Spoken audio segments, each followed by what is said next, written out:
Welcome to a special edition of See Me Montgomery, a conversation about racial equity in collaboration between Montgomery Community Media and the Montgomery County Council. We're talking about microaggressions and racial equity today. This is a topic that hits home for several of us.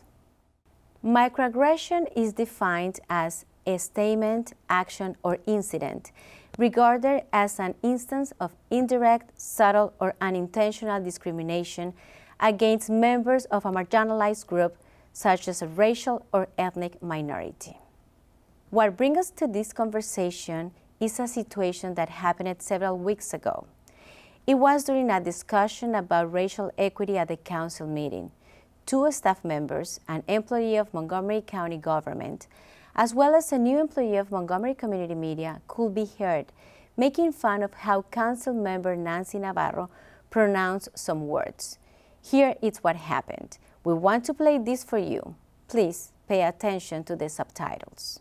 Still perceived as a totally, it's like we're like some other hologram of a county that doesn't look anything like what actually, who we actually are.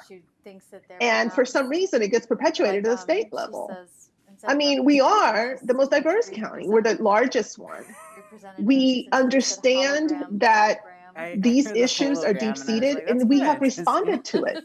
We've done that without guidance or support. And in the larger conversation, we feel is important at this time is how our words are used to make others feel less than. Later in our program, you will hear information on how companies, organizations, and residents can address microaggressions as they occur. Joining me are two Montgomery County leaders, Nanette Hobson, CEO of Montgomery Community Media, and Nancy Navarro, council member in the 4th District for the Montgomery County. Welcome to this special of See Me Montgomery. It is an honor to have you today to talk about these microaggressions and these situations. We all hear and we all saw what happened to you, council member Nancy Navarro. Can you please tell us, when you heard what happened, how did it make you feel? Well, Andrea, thank you so much for this opportunity in this space. I also want to thank MCM and Nanette Hobson for leading this organization in such a productive and positive fashion. I guess what I can say is that, immediately when I found out that this had happened, because I did not hear it as I was making my remarks, but as soon as I was contacted, obviously it was public and there were reporters there, et cetera. So I began to receive text messages and calls. I was a little disoriented at first because, of course, this was a very seminal moment in our long, weekly, daily conversation about COVID-19 and disparities. And so it just happened that in that moment when I was making remarks following our health officers, very poignant observations about the gravity of the disparities and really how the state had not addressed them, that this actually occurred. So the layering of these moments were extraordinary in so many ways. And as I started to reflect on the work that we have done collectively in Montgomery County to address racial equity and social justice, and in a county like ours that is very wealthy, where you have residents who always want to step up and address these issues, to have to recognize that we still have such disparities has always been a very important, I think, aspect of what we all have to do together. So just as I started to reflect on all of that, it became clear that this was not just an isolated incident, because then I started hearing from other staff of color that work on the county council, in the administration, and it became then more and more apparent that this is a culture that has been in some ways accepted, perpetuated.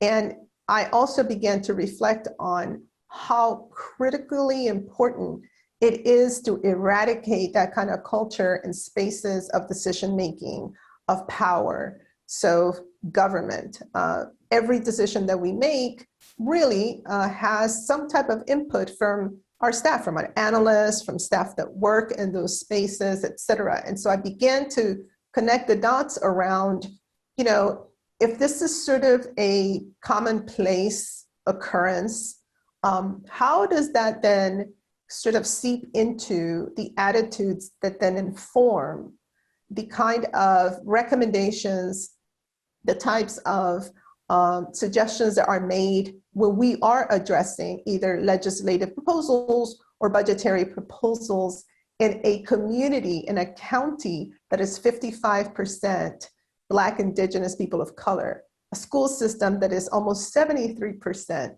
Black, Indigenous children of color? What does that mean for a county like ours? And I think that's why when this began to be covered by the media, it all of a sudden became a national story. It also became an international story, because I think so many people could identify, right? So many people understood the microaggressions, the additive effect of microaggressions can be very, very damaging.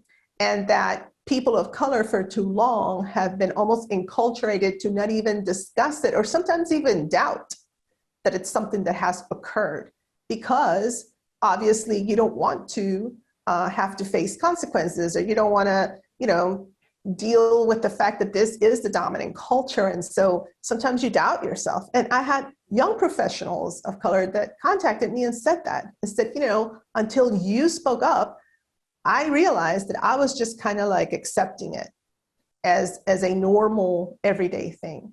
And so there are a lot of layers to this conversation. And again, I think that's why it just struck a chord on the national level, locally, statewide, national, international. It's because everybody kind of saw themselves reflected on the notion that, if this is happening to an elected official, then what happens to folks who are trying to access services in a county? Again, for example, we also know that about 42% of the population speaks a language other than English. So, how do people then feel? Is this a widespread culture? So I think this is a great opportunity to begin to address these issues, to make what was quoted in a magazine, Yes Magazine, in an article in 2019, that it's like making the invisible visible. It is very important to do that, to make sure that what some people believe is sort of this invisible, kind of like covert agreement of how people of color have to relate to the dominant culture, if you will, that it's time to make it visible, because it's not acceptable. And we cannot continue to believe that just because these have been the structures up until now, that they have to continue to be like this. I read, for example, and somebody was explaining this issue of microaggressions, and this person said, for example, she said, as a woman of color, when I hear, oh, that presentation was great, you're so eloquent. And the way she responds to that is by saying, oh, thank you, you're very eloquent too. And it's a way, in other words, to just normalize the fact that these, biases and these sort of belief systems, that we have got to begin to unpack them, because they do rise up and they do influence decisions that then become laws, that then become, funding. Councilmember, and also I would like to add that after the incident, it was pretty much the first time for me that I heard the word microaggressions, because we always talk about racism and racial equity, but this microaggression, this word, I think is something that we need to start implementing more and more, understanding more. And this is why we're doing this special edition of Civic Montgomery. Nanette, now I want to ask you if you can share with us any experience or something, a situation that you saw that is related to microaggressions.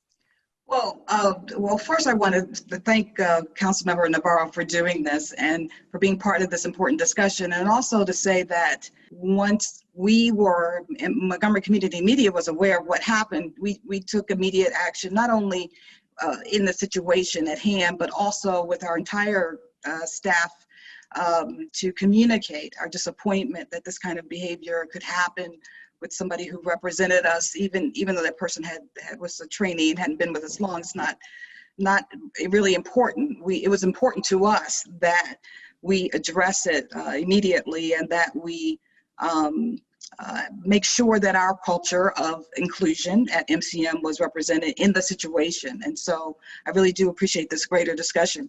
As far as microaggressions go in general, I mean, the first thing that I thought about when this thing happened, and I got the council member's email about it, was how I could identify with how you felt that day, that in that moment, because it's happened to me so many times. And you don't get to work in media or in what is largely a white male-dominated field without, coming into situations where you experience microaggressions, especially for as many years as I have done it.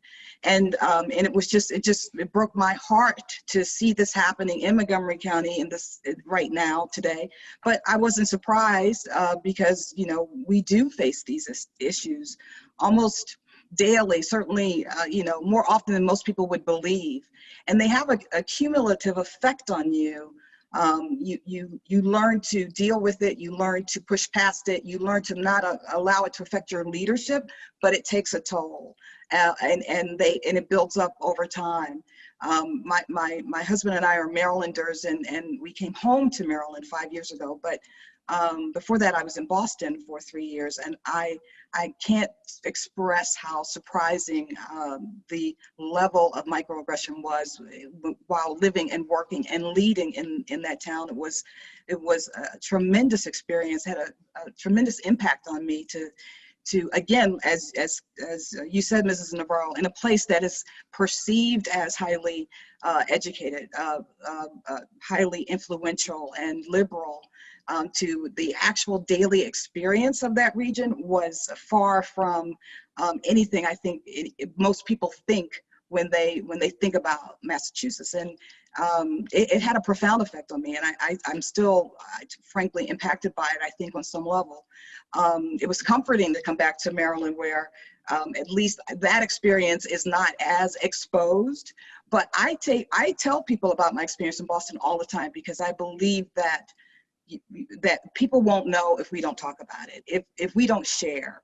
I think that when you hear about these stories from somebody that you know, that you can relate to, or is a part of your world, your situation, that it actually brings validity to the fact that this kind of racism still exists.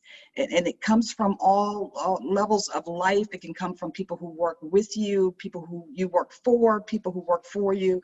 It's amazing to me how pervasive it is. And I just think that folks hear your story, and it became national news because it is so relatable.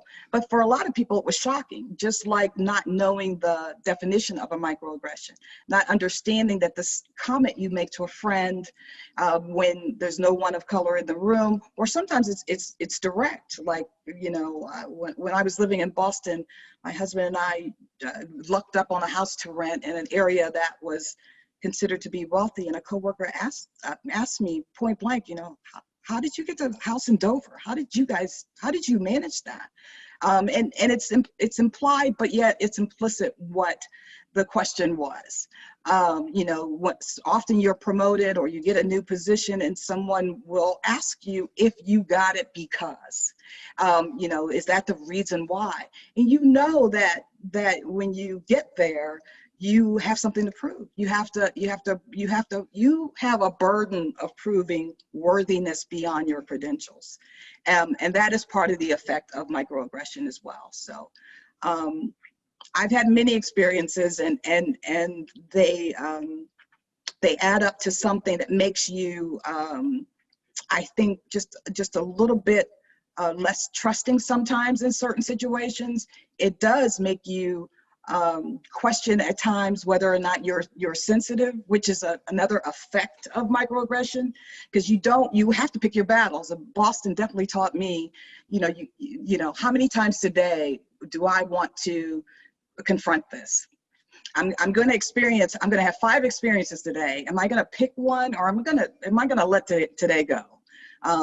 Is it worth it at the deli, or is it worth it in the conference room to speak up and say, that just isn't cool. Why did you say that? This is how that makes me feel. It's exhausting. And that was a word that Mrs. Navarro use too in this experience that I totally identify with. It is exhausting to have to battle microaggression on a daily basis. And that's been my experience. It is exhausting, but also it's sad that we all have experienced some situation like that. And I would like Absolutely. to share with both of you and our viewers what happened to me as well. As you, Nanette, I have a long list of situations, but I will never forget someone that told me that I could never be on TV because of my accent. And here I am today, you see, with my strong accent, bringing that message that even though I have a strong accent, I will do my best to communicate. And the people that say you cannot do this, you cannot do that, or make you feel less because of your accent is pretty sad, and it's a way of microaggression. So I'm sorry that happens to you, Councilmember Navarro, but at the same time, I'm glad that happened to someone that is a leader, not just in the county, but in the Latino community, because you make this situation raise the way it should be. I want to thank you, Councilmember Nancy Navarro and Nanette Hobson, CEO of Montgomery Community Media. We're going to play some of those stories, and we will continue with this conversation shortly. I can remember was when I was 10 years old in the 4th grade. I was coming home from school, going to my mother's job in Silver Spring, and I was walking from the bus, and I had my backpack on, and I had had a particularly good day at school. I was very happy, and I brushed by a woman, an older white woman, who actually looked like my grandmother, because I'm biracial, if folks didn't know. I have an African dad from Nigeria and a white mom from Kansas. So this woman actually looked like my grandmother from Kansas on my mother's side. And she said, "Watch where you're going, you little N-word."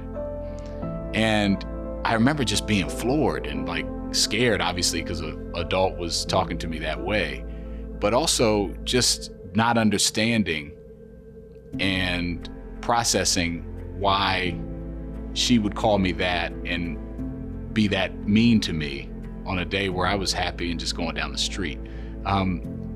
It was one of those wounds that lasted longer than the actual event, because as you got older, as you understood, as you researched, as you understood the context of the word, why the woman felt comfortable enough to use it, where we were here in this area, which is a very diverse area, it just is one of those things that kept harming as it went along, because it just reminded you that, one, you were different than other people, and that difference related to your skin tone, related to your culture, was seen as negative and can be used as a weapon to disadvantage you, but also to hurt you or harm you physically and emotionally. And so I didn't have all that in that moment, but it was one of those things in the coming weeks and years ahead that it stuck with me. As you can see, it's stuck with me even till today.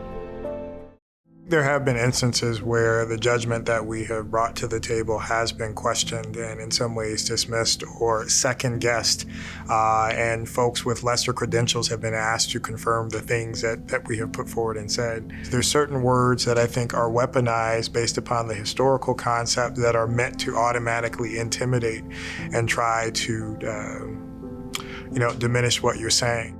And I think it's important to note that happens, because I think in a county like ours, we are a fairly progressive county. We pride ourselves on that, but that doesn't mean we're immune to that type of behavior and that type of language, and certainly that type of ideology that can spread into how we build practices, how we create policies, and how we execute certain policies and put things into place that influence people's lives.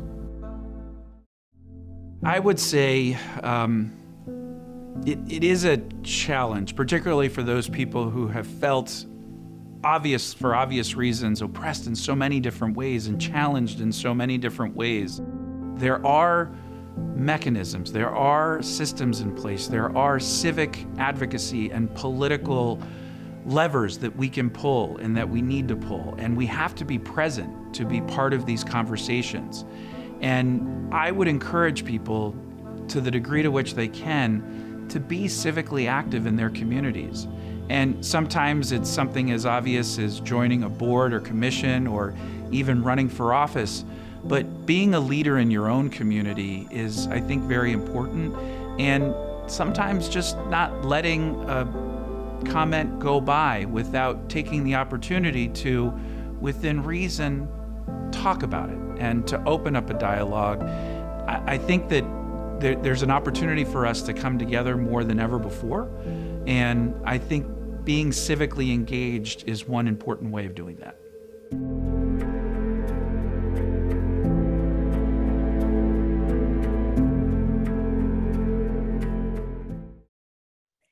Now I'm going to welcome Dr. Adriana Rojas. She's a consultant with Cook Ross. Dr. Rojas, welcome to this special of CIMI Montgomery. How are you? I'm doing well and very happy to be here having this discussion. It's so important to talk about microaggressions. We're learning so much of this special, and I want to ask you, what is the difference between racial equity and microaggressions? So when we address microaggressions, we actually work towards racial equity. And this is really important because we have been socialized to think about racial groups, about sexual orientation, about gender identities, disabilities and health status, and gender stereotypes from a very early age. And when we talk about advancing racial equity, we have to think about the intersections of those identities as well, and how somebody may experience oppression from many different identities that they may hold. So when advancing racial equity, we really need to focus on what are our biases, how do we see the world, how does that vision help us or inhibit us from interacting with others who are different from us.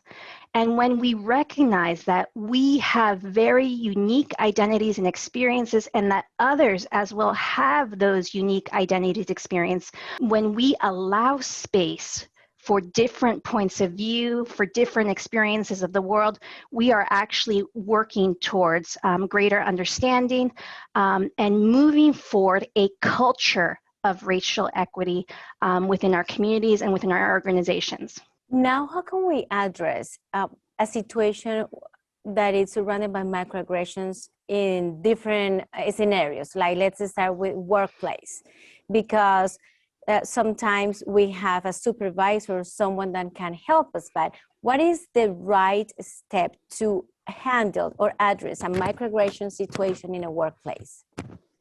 I definitely think you need to educate yourself about microaggressions.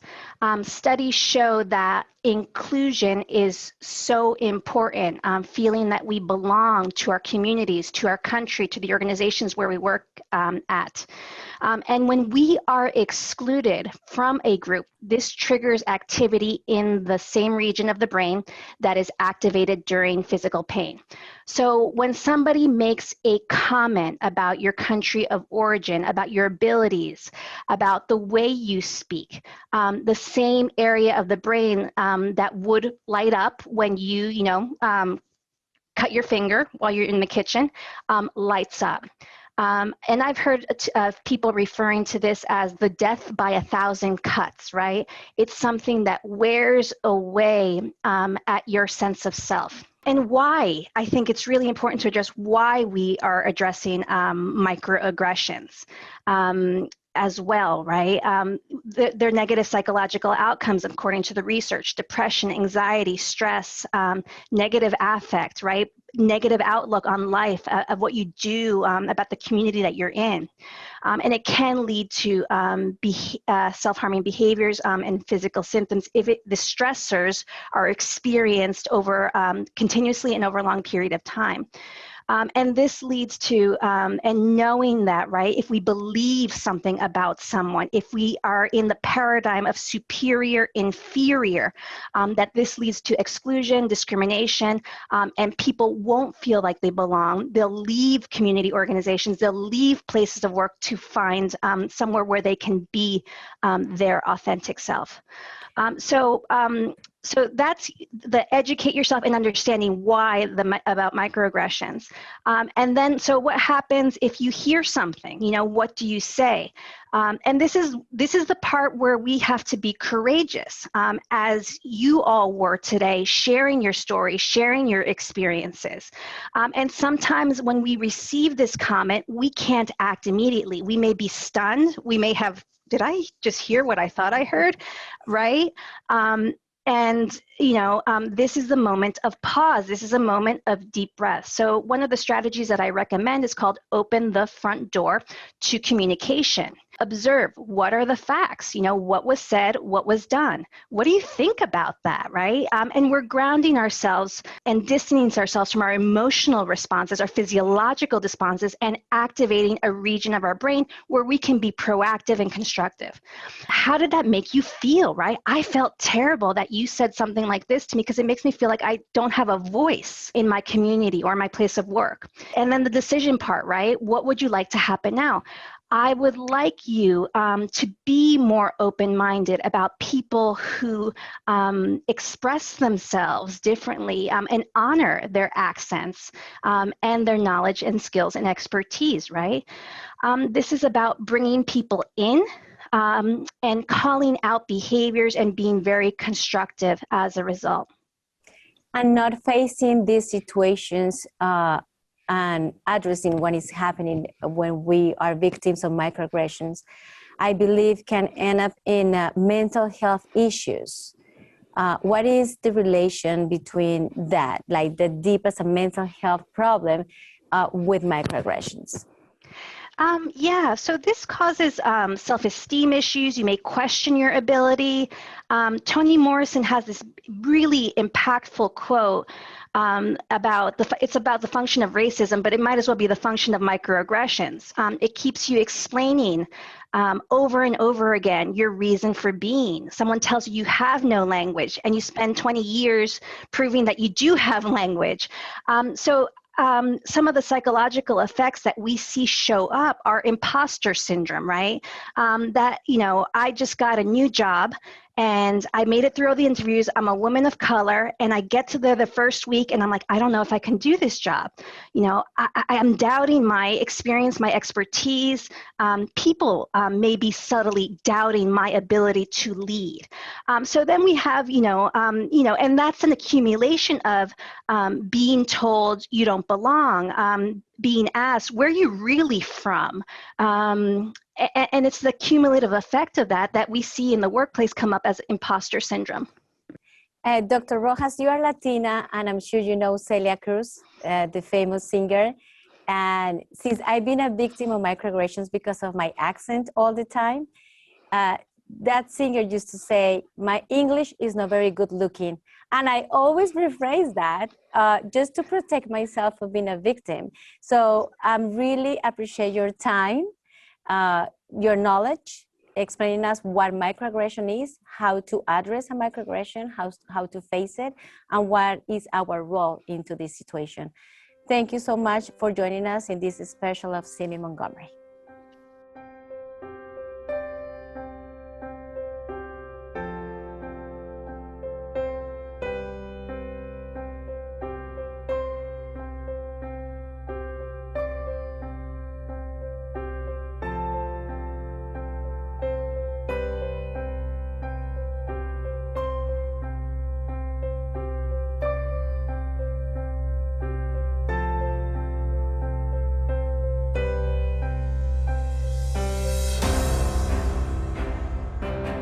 Montgomery Community Media is a 501c3 nonprofit organization providing access to media creation for the residents of Montgomery County. Funding for MCM is provided in part by the Arts and Humanities Council of Montgomery County and donations from our members, audiences, and supporters. Thank you.